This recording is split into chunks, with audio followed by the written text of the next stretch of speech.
Hello friends, जय श्री कृष्ण सभी को। जैसा कि आप सभी को पता है, हमने लास्ट वीडियो में स्टार्ट किया था चैप्टर 3 वैद्युत विभव, और जिसमें हमने टॉपिक भी कवर किया था वैद्युत ही विभव। ठीक है, आज की जो वीडियो होने वाली है उसमें हमारा टॉपिक रहेगा वैद्युत विभवांतर। टॉपिक रहेगा वैद्युत विभवांतर, पोटेंशियल डिफरेंस। देखिए इजी सा टॉपिक है, सेम विभव जैसा होता है। अब मान लीजिए, देखिए समझते हैं वैद्युत विभवांतर में क्या होता है। वैद्युत विभवांतर में देखो दो शब्द आ रहे हैं, एक वैद्युत और एक आ रही है विभवांतर। तो वैद्युत का मतलब तो समझते हो आप, इलेक्ट्रिक से। विभवांतर का मतलब समझिए, विभवांतर का मतलब होता है विभव में अंतर। क्या होता है विभवांतर का मतलब? विभव में अंतर। यानी कि अगर हमारे पास दो विभव हो, कितने विभव हो? दो, और उनका तुम क्या कर दो? डिफरेंट, यानी कि अंतर कर दो, तो उसको ही बोलते हैं वैद्युत विभवांतर। सबसे आसान परिभाषा कह सकते हो, दो बिंदुओं के विभव का अंतर। सबसे इजी डेफिनेशन है। मान लीजिए ये वाला बिंदु है कोई, इस पर विभव 10 है। कितना है? 10। ये बिंदु है, इस पर विभव 7 है। कितना है? 7। इस पर 10 वोल्ट का है, इस पर 7 वोल्ट का है। दोनों का अंतर कितना आएगा? 3 वोल्ट। कितना आएगा? 3 वोल्ट। ठीक है, एक पर 10 वोल्ट का विभव है, एक पर 7 वोल्ट का विभव है, तो अंतर आएगा कितना? आएगा 3 वोल्ट। तो जो 3 वोल्ट है, अब इसको हम बोल सकते हैं वैद्युत विभवांतर। क्या बोल सकते हैं? वैद्युत विभवांतर। क्लियर इतनी बात? तो वैद्युत विभवांतर होता है दो बिंदुओं पर विभव का अंतर। सबसे आसान सी परिभाषा लिख सकते हो आप, दो बिंदुओं पर, दो बिंदुओं पर विभव का अंतर क्या कहलाता है? विभवांतर कहलाता है। विभवांतर कहलाता। क्लियर इतनी बात? ये समझ में आता है इतनी बात? तो सबसे आसान डेफिनेशन है विभवांतर की कि दो बिंदुओं के विभव का अंतर क्या कहलाता है? विभवांतर। यानी एक प्रकार का विभव ही है, लेकिन क्या कह सकते हो? दो बिंदुओं के बीच का अंतर है। समझ में आ रही है इतनी बात? तो दो बिंदुओं के बीच का अंतर क्या कहलाता है? विभवांतर। जैसे दोबारा समझ लीजिए, एक पॉइंट ये है हमारे पास, एक पॉइंट ये है।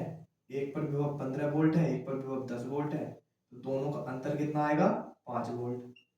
तो ये तो हमारा विभव था, ये दोनों क्या थे? हमारे विभव। ये भी विभव और ये भी विभव। और जब विभव विभव में से घटाया तो ये आया विभवांतर। क्या आया? विभवांतर। विभव का अंतर क्या होता है? विभवांतर। ठीक है, यानी विभव का अंतर विभवांतर। दो शब्दों से मिलकर बना है विभव और अंतर। तो दो बिंदुओं के विभव का अंतर क्या कहलाता है? विभवांतर। क्लियर है इतनी बात? फॉर्मूला भी सेम ही होता है, लेकिन जो अंतर होता है उसको हम लिख सकते हैं डी। V बराबर W/Q। ठीक है, जो विभवांतर का फॉर्मूला होता है वो भी विभव जैसा ही होता है, बस थोड़ा सा अंतर दिखाने के लिए ये विभवांतर है और विभव, इसलिए यहाँ पे क्या लगा देते हैं साथ में? डी। क्या लगा देते हैं? डी। तो dV बराबर फॉर्मूला बनेगा W/Q। अब देखिए मात्रक भी सेम रहेगा, वोल्ट। क्या रहेगा? मात्रक वोल्ट। ठीक है, अगर दिखाई नहीं दे रहा आपको लाइट की वजह से तो मैं बोल रहा हूँ, उसको सुनिए। जो फॉर्मूला है हमारा वो क्या है? dV बराबर W/Q, मात्रक है वोल्ट। एक मात्रक तो हो गया वोल्ट। क्या हो गया? वोल्ट। तो ये दूसरा मात्रक क्या बनेगा इसका? जूल प्रति कूलम। W/Q से क्या बनेगा? जूल प्रति कूलम। क्लियर है? तो दूसरा मात्रक जो बनेगा फॉर्मूले से, वो बनेगा जूल प्रति कूलम। और एक मात्रक होता है वैज्ञानिक के नाम पे, वैज्ञानिक के नाम पे क्या होता है? वोल्ट। वोल्ट नामक वैज्ञानिक ने बताया था, इसलिए क्या होता है? एक वोल्ट। क्लियर है? मात्रक याद रखेंगे। और जो इसकी बीमा है, तो बीमा आपको कमेंट बॉक्स में करनी है। आपको उसका आंसर बताना है कि इस W/Q से जो विभवांतर है उसकी बीमा क्या होगी। तो आपको W की बीमा लगानी है और Q की बीमा लगानी है। दोनों की बीमा लगाने के बाद क्या आएगा? V की बीमा, यानी विभवांतर की बीमा। तो विभवांतर की बीमा आपको कमेंट बॉक्स में बतानी है। आगे समझते हैं आप। विभवांतर समझ में आया? ठीक। और इस टॉपिक के साथ साथ हम आज का एक टॉपिक और पढ़ने वाले हैं। सबसे हल्का टॉपिक था ये विभवांतर। इसके बाद समझिए एक और टॉपिक है हल्का सा, आपको बस याद रखना है। अगर आप कमेंट बॉक्स में कहोगे कि इसका डेरिवेशन कराओ, ठीक है, क्योंकि इससे क्वेश्चन से न्यूमेरिकल आते हैं, या आगे के जो टॉपिक होने वाले हैं अक्षीय निरस्तीय स्थिति में विभव, उस टॉपिक को करते हैं। तो इस फॉर्मूले की सहायता से आगे के टॉपिक होंगे, अगर आप चाहते हो जो मैं फॉर्मूला बताने वाला हूँ इसका डेरिवेशन कराऊं तो आप कमेंट बॉक्स में बताना। देखिए फॉर्मूला क्या है, बिंदु आवेश है कोई, इससे कुछ दूरी पर यानी r दूरी पर विभव क्या है, विभव। अगर हमारे पास कोई बिंदु आवेश हो, अगर हमारे पास कोई एक बिंदु आवेश है, उससे r दूरी पर क्या निकालना हो, विभव, तो हमारे पास फॉर्मूला क्या होता है, q से r दूरी पर विभव निकालना हो तो हमारे पास फॉर्मूला होता है v बराबर के क्यू अपॉन r। क्या होता है, v बराबर के क्यू अपॉन r, मात्रक क्या हो जाएगा, वोल्ट या जूल प्रति कूलम। देखिए विभवांतर दो बिंदु के बीच का अंतर, विभव किसी आवेश को लाने में किया गया कार्य, और जो विभव है अगर एक बिंदु से कुछ दूरी पर निकालना हो, एक बिंदु से कुछ दूरी पर क्या निकालना हो, विभव, तो उसका फॉर्मूला होता है v बराबर के क्यू अपॉन r।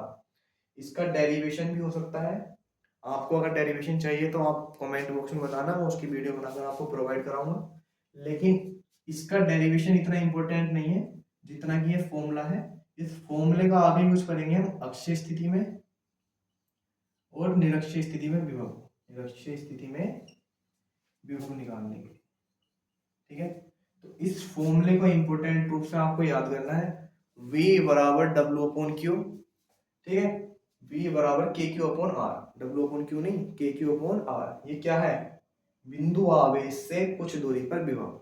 मान लिया हमने बिंदु आवेश, कुछ दूरी कितनी मान लिया, और यहाँ पर क्या निकालना है, विभव। तो इसका जो मान होता है, इसकी जो वैल्यू होती है वो होती है के क्यू अपॉन आर, यानी इस वाले क्यू की वैल्यू और ये वाली दूरी बटे में, और ये क्या होता है, कूलॉम के नियम में जो नियतांक होता है 1/4πε0, जिसकी पावर कितनी होती है, 9 गुणा, जिसका मान होता है 9 गुणा 10 की पावर 9। तो ये आपको याद रखना है। तो इसमें बिंदु आवेश से, देख सकते हो आप, बिंदु आवेश से कुछ दूरी पर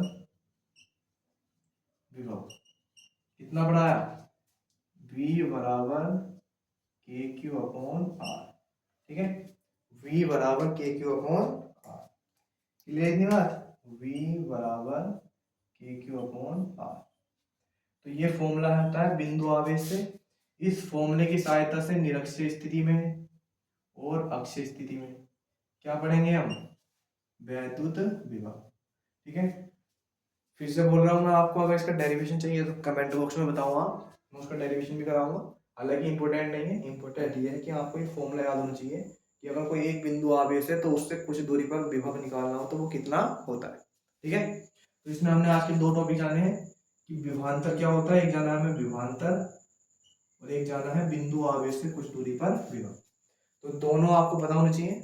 इंपॉर्टेंट इसमें क्या है, ये फॉर्मूला है जिसको आपको पता होना चाहिए, याद होना चाहिए कि एक बिंदु से कुछ दूरी पर विभव कितना होता है।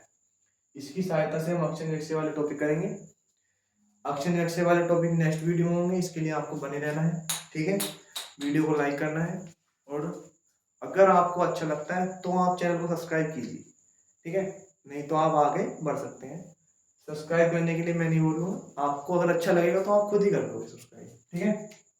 तो इससे नेक्स्ट वीडियो में अक्षय निरक्षीय स्थिति वाले विभव करेंगे। तब तक के लिए आपको बने रहना है। जय हिंद।